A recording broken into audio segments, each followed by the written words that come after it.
શ્રી ગુજરાતીમાં આપ સૌનું ખૂબ ખૂબ સ્વાગત છે। અપરા એકાદશી 2 કે 3 જૂન ક્યારે છે? સાચી તારીખ અને સમય નોંધો।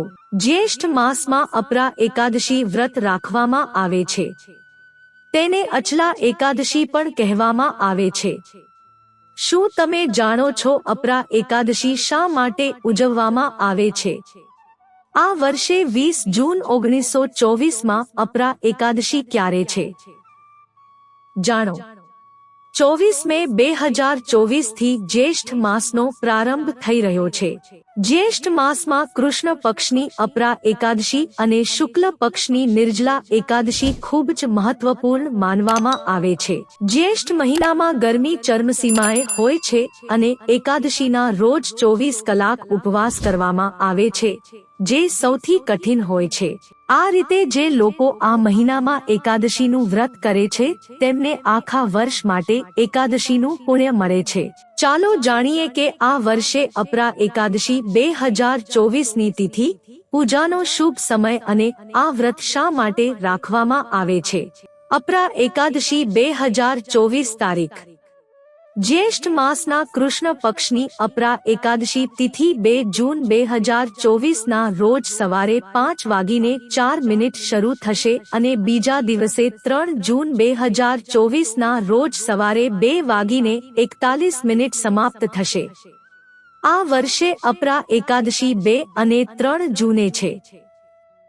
2 કે 3 જૂન 2024ના રોજ અપરા એકાદશી ક્યારે આવશે? અપરા એકાદશી 2 જૂન 2024ના રોજ છે। જ્યારે કેલેન્ડરમાં એકાદશી માટે સળંગ 2 દિવસની યાદી આપવામાં આવે છે, ત્યારે પ્રથમ દિવસને પ્રાથમિકતા આપવામાં આવે છે। આવી સ્થિતિમાં ગૃહસ્થ જીવન જીવતા લોકોએ પ્રથમ દિવસે એકાદશીનું વ્રત કરવું જોઈએ। બીજા દિવસની એકાદશીને દૂજી એકાદશી કહેવામાં આવે છે। તપસ્વીઓ અને ભક્તોએ મોક્ષ મેળવવાની ઈચ્છા રાખતા દૂજી એકાદશીના દિવસે ઉપવાસ કરવો જોઈએ। વૈષ્ણવ સંપ્રદાયના લોકો 3 જૂન 2024ના રોજ એકાદશીનું વ્રત કરશે। અપરા એકાદશી 2024 મુહૂર્ત।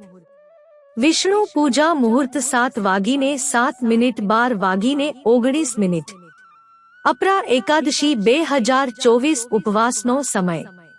અપરા એકાદશીનું વ્રત 3 જૂને સવારે 8:05 થી 8:10 વચ્ચે ભંગ થશે। વૈષ્ણવ એકાદશીનું વ્રત 4 જૂને સવારે 5:23 થી 8:10 વચ્ચે ભંગ થશે। અપરા એકાદશી વ્રત અપાર ધન આપે છે। અપરા એકાદશી વ્રતનો વૈભવ ભૌતિક સુખ અને સંસાધનોમાં વધારો કરે છે। ભગવાન શ્રી કૃષ્ણના મુખેથી પાંડવોએ અપરા એકાદશીનો મહિમા સાંભળ્યો હતો। શ્રી કૃષ્ણના માર્ગદર્શન હેઠળ આ વ્રત કરવાથી મહાભારતના યુદ્ધમાં વિજય પ્રાપ્ત થયો હતો। મિત્રો, જો તમને વિડિયો પસંદ આવ્યો હોય તો લાઈક કરો, શેર કરો અને અમારી ચેનલને સબસ્ક્રાઇબ કરશો, જેથી તમને આવા નવા વિડિયોની નોટિફિકેશન મળતી રહે અને તમારો જીવન સુખી અને સરળ બની જશે। વિડિયો જોવા બદલ તમારો ખૂબ ખૂબ આભાર।